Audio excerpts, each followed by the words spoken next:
Ooh, the echo.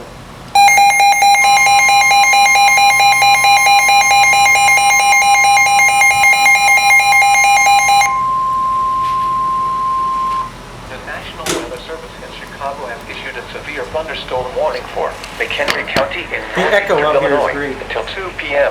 Oh, At 1:10 p.m., severe thunderstorms were located along a line extending from near Roscoe to near Belvidere, moving east at 50 miles per hour. Oh yeah. Hazard, 60 miles per hour Yep. with gusts. Source, radar. Whoa, look at over there.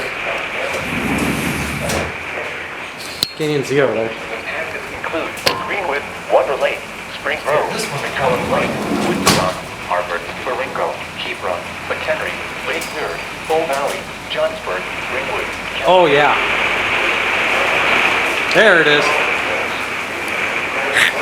Fox Lake. See, if we weren't getting gapped all the time, it'd actually be kind of interesting. For your protection, to interior room on the lowest floor of a building.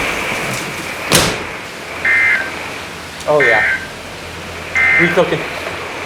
This is Noaa the radio. KXI 41 Crystal Lake. All severe weather inventory or forecast to occur in our listening area. This station will broadcast We cooking. severe Oh. weather alarm tones from Mchenry, Oh yeah, like this. Cook, and northern King counties in Illinois, as well as Walworth Yeah, and it Belvidere doesn't look counties as heavy in in camera. Yeah, there's rain curtains. Able to bring you the latest severe weather information. The current time is 1:12 p.m. Central Daylight Time. The National Weather Service in Milwaukee-Sullivan has issued a severe thunderstorm warning for